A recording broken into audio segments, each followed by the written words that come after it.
100% ये बिल्कुल मानने को तैयार नहीं हो सकता है मुसलमान कर सकते, तो क्यों मुसलमान को ही टारगेट किया जा रहा है? बराबर तहकीक करो, मुसलमान रिस्पॉन्सिबल पकड़ो, हम आपका साथ देंगे, लेकिन बेबुनियाद पकड़ना मेरे हिसाब से सही नहीं।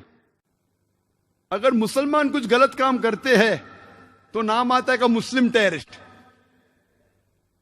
बाकी कौन गलत काम करता है तो उसे इलाके से जाना जाता है।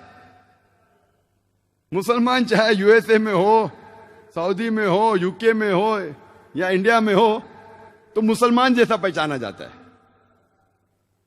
अच्छे काम किए तो कहेंगे इंडियन ने अच्छे काम किया, मुसलमान ने नहीं। इंडियन को नोबेल प्राइज मिला, मुसलमान को नहीं। तो डबल स्टैंडर्ड्स क्यों? मैं ये नहीं कहता हूं कि मुसलमान ने आतंकवादी हमले नहीं किए। कोई भटके हुए मुसलमान हैं जो किए होंगे, मैं ये नहीं कहता हूं कभी नहीं किए, ये बिल्कुल गलत होगा। लेकिन मीडिया में जब फ्रंट पेज पे आएंगे अक्सर मुस्लिम टेररिस्ट, जैसे बाकी टेररिस्ट कौन है ही नहीं, इस देश में सिर्फ मुसलमान ही टेररिस्ट है। जब तहकीक करते पता लगता है कि सिख टेररिस्ट भी है, बिंदनवाला ग्रुप। और ये सिख टेररिस्ट ने 5 जून सन 1984 में उन्हें गोल्डन टेम्पल को कब्जा किया। इंडियन आर्मी फोर्स जाती है, उनको बाहर निकालती, 100 लोग की हत्या होती है।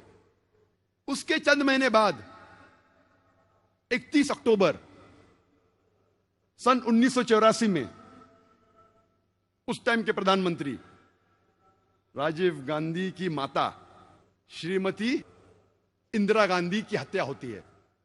उसकी खुद की सिक्योरिटी गार्ड उसकी हत्या करते हैं। आता है पेपर्स में security guard, body guards of Shrimati Indira Gandhi ने उसकी हत्या की। आप असम में जब जाएंगे, असम में एक टेररिस्ट ऑर्गेनाइजेशन है ULFA, united liberation front of Assam. बहुत खतरनाक है। उनका मेन मकसद है, वो हिंदू ऑर्गेनाइजेशन है, हिंदू आतंकवादी ग्रुप है। उनका मेन मकसद है कि मुसलमान को मारना, मुसलमान की हत्या करना। और आपको पता है कि चंद सालों में उल्फा, सिर्फ उल्फा ने, ये 2 साल के पहले का स्टैटिस्टिक्स है, अभी अपडेट नहीं किया हूं मैं, 2006 तक के उल्फा ने 749 टेररिस्ट अटैक्स किए। There is no other terrorist organization in the world history who has done 749 terrorist attacks. 749 terrorist attacks ULFA ने किए चंद सालों में सिर्फ। हम पढ़ते ही नहीं पेपर में, हमें पता ही नहीं। मैं जब बॉम्बे में पेपर पढ़ता हूं पता चलता कश्मीरी टेररिस्ट, मुस्लिम टेररिस्ट। जब मुझे कश्मीर लोग काफी बुला रहे थे तकरीर करने के लिए, और मैं सोच जाऊं क्या नहीं जाऊं, जाऊं क्या नहीं जाऊं। फिर 2003 में सोचता हूं मैं जाऊंगा। अल्हम्दुलिल्लाह वहां की गवर्नमेंट पूरा इंतजाम करती है। और 14 साल के बाद सबसे पहली बार खुले आम पोलो ग्राउंड में तकरीर करने की परमिशन देती है। माशाल्लाह 1 लाख से ज्यादा लोग वहां मौजूद होते।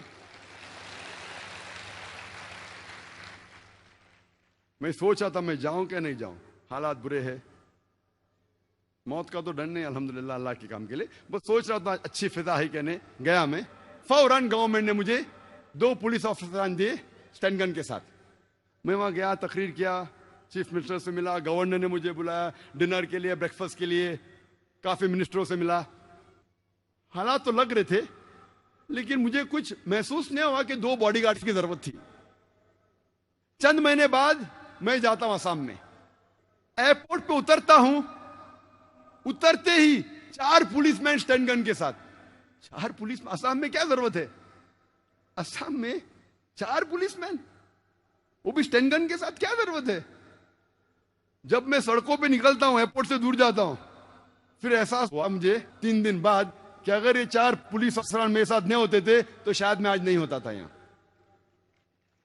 हमें तो पता ही नहीं असम की हालत क्या है। असम में इतने आतंकवादी हमले हो रहे, हमें पता ही नहीं है। मुझे तो बिल्कुल नहीं पता था, मैं न्यूज़पेपर पढ़ता हूं हमेशा।